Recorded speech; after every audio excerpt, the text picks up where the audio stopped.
എടാ മോനെ എടാ മോനെ എടാ മോനെ എടാ മോനല്ലേ എടാ മോനെ അത്രേ ഉള്ളൂ.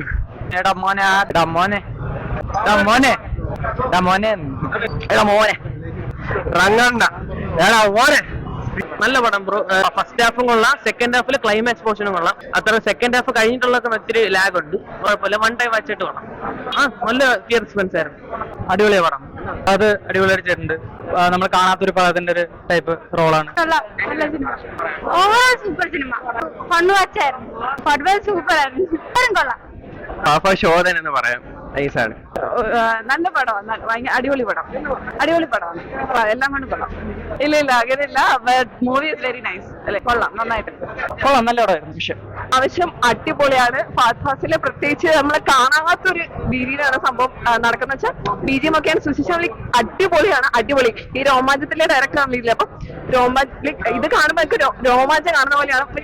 കംപ്ലീറ്റ് അടിപൊളി സെറ്റ് പടം. ഓക്കെ, നല്ല മൂവിയായിരുന്നു ബ്രോ, നല്ല മൂവിയാണ്. ഇതിലെ പടം സെക്കൻഡ് ഹാഫും ഫസ്റ്റ് ഹാഫും എല്ലാം പൊളിപ്പടം. ബാഫയുടെ പീക്ക് പടം, ബാഫാസിന്റെ ബെസ്റ്റ് പടമാണ് ഇത്. നല്ല പടം. ഫസ്റ്റ് ഹാഫ് നൈസായിരുന്നു, എല്ലാം പൊളിയായിരുന്നു. രക്ഷയില്ല, ടോപ്പ് നോച്ച്. നമ്മൾ തമിഴ് തെലുങ്ക് മാസ് പടങ്ങൾ കണ്ട ഈ നമ്മുടെ മലയാളി ഓഡിയൻസിന് ഒരു ട്രീറ്റ് ആണ് ജിത്തു മാവൻ ചെയ്ത് വെച്ചിട്ടുള്ള ഔട്ട് സാധനം. അടി എന്നൊക്കെ പറഞ്ഞ ഇഞ്ചാടിന്റെ മോനെ ഒരു കിൻഡിലുണ്ടെന്ന് പറയാം അങ്ങയുടെ അടി ഫൈറ്റ് ഒക്കെ. കാരണം അത്ര ഹെവി സാധനം. മലയാളത്തിൽ ഇതുപോലൊരു സാധനം ഇനി വന്നിട്ടില്ല, ഇതുവരെ വന്നിട്ടില്ല. അത്ര ഗംഭീരമായിട്ട് മ്യൂസിക് സുഷിൻ ചാൻ ചെയ്ത് വെച്ചിട്ടുണ്ട്. ഫൈറ്റ് എല്ലാം ടോപ്പ് നോച്ച്, ഭയങ്കരമായിട്ട് എനിക്ക് ഇഷ്ടപ്പെട്ടു. ഒരു പക്ക മാസ് തന്നെയാണ്. മാസ് അടിക്ക് എല്ലാം ഉണ്ട്. പാക്ഡ് പടം. ഇമോഷൻ കണക്ട് ചെയ്തിട്ടുണ്ട്. വെൽ കുക്ഡ് ആയിട്ട് പുള്ളി ചെയ്ത് വെച്ചിട്ടുണ്ട്. ഡയലോഗ്സും കാര്യങ്ങളെല്ലാം പക്ക. രംഗ എന്നുള്ള ക്യാരക്ടർ സ്കെച്ച് ഫഹദ് ഫാസിൽ മിന്നിച്ചിട്ടുണ്ട്. ഒന്നും പറയാനില്ല, പക്ക പടം. പടം ഫുൾ സീനാണ്. പക്ഷെ ഫസ്റ്റ് ഹാഫ് എനിക്ക് കൂടുതലായിട്ട് ഇഷ്ടപ്പെട്ടു. സെക്കൻഡ് ഹാഫ് ഇച്ചിരി ലാഗ് അടിച്ചെങ്കിലും പോലും പക്ഷെ പടം ഒന്ന് സീനാണ്, മൊത്തത്തിൽ സീന്. റങ്കന്റെ മാസിന്റെ വേറെ ലെവലെന്ന് വേണം പറയാൻ. ഹിപ്സ്റ്റർ ഇത് നന്നായിട്ട് അഭിനയിച്ചു. പിന്നെ ബാക്കി മറ്റേ രണ്ടുപേരും കുഴപ്പമില്ല, സിനിമാറ്റോഗ്രാഫി കുഴപ്പമില്ല. പിന്നെ അതിന്റെ ബാക്കി ഒക്കെ ഓക്കെയാണ്.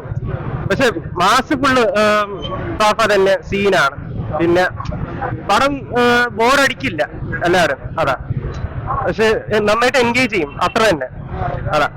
എനിക്കത് എല്ലാവർക്കും വേണ്ടി വാച്ചബിൾ ആണ്. ഫാമിലിക്ക് പറ്റിയ പടമായിരിക്കും. പിന്നെ കൂടുതലായിട്ട് യങ്സ്റ്റേഴ്സിന് വേണ്ടിയുള്ള പടമാണ്. ഇതൊക്കെ കാണുമ്പോൾ തന്നെ ഒരു ഏകദേശം ഒരു ഐഡിയ കിട്ടും സിനിമയെ കുറിച്ചുള്ള. നമ്മൾ സിനിമ കാണുന്നതിന് മുമ്പ് കറക്റ്റ് മീറ്റർ പിടിക്കണം, അതിലാണ് കാര്യങ്ങൾ ഇരിക്കുന്നത്. അല്ലാതെ നമ്മൾ അനാവശ്യമായ ഇമോഷണലി അല്ലെങ്കിൽ പൊളിറ്റിക്കൽ കറക്റ്റ്നെസ് അല്ലെങ്കിൽ ഇങ്ങനത്തെ കാര്യങ്ങളെല്ലാം സൈഡിലേക്ക് മാറ്റി വെച്ചിട്ട് മൈൻഡ് കംപ്ലീറ്റ് ഫ്രീ ആയിട്ട് ആ ഒരു നമ്മളിപ്പം പൊതുവെ പറയാം വൈബ്, വെടിച്ചില്ല്, പൊളി, ഇങ്ങനത്തെ ഒരു രീതിയിൽ പൊക്കോണ്ടിരിക്കുന്ന ഒരു സിനിമയാണ്. ഫസ്റ്റ് ഹാഫ് മുഴുവൻ അങ്ങനെയാണ്. അതായത് നമുക്കൊരു പ്രത്യേകിച്ച് ഇപ്പൊ ഈ അടുത്ത് ഹോളിയൊക്കെ കഴിഞ്ഞതുകൊണ്ട് നമുക്ക് ഇപ്പോഴും നമ്മുടെ ആ ഒരു വൈബ്സ് ഒക്കെ മനസ്സിൽ കിടക്കുന്നുണ്ട്. ഈ സിനിമയുടെ ഫസ്റ്റ് ഹാഫ് ഒരു വെടിച്ചില്ല, ഫാസ്റ്റ് പേസ്ഡ് സൂപ്പറാണ്. ഫാസ്റ്റ് ഫാസിലൊക്കെ നല്ല സെറ്റ് ആയിട്ട് അഭിനയിച്ചിട്ടുണ്ട്. പിന്നെ ഫാസിന്റെ പടം നല്ല സൂപ്പറായിട്ട് അഭിനയിച്ചിട്ടുണ്ട് ഫാസ്റ്റ് ഫാസിൽ. പിന്നെ ഹിപ്സ്റ്റർ ബാക്കി രണ്ടുപേര് അവൻ നല്ല സെറ്റ് റോളായിരുന്നു. പിന്നെ മറ്റേ പ്രത്യേകിച്ച് എടുത്ത് പറയാനുള്ളത് ഫാസ്റ്റ് ഫാസിന്റെ ആ ഒരു അഭിനയം തന്നെയാണ്, വേറെ പക്കാ ലെവല് അഭിനയമായിരുന്നു. പിന്നെ മറ്റേ ഡയലോഗ് നല്ല സൂപ്പർ ഡയലോഗ് ആയിരുന്നു.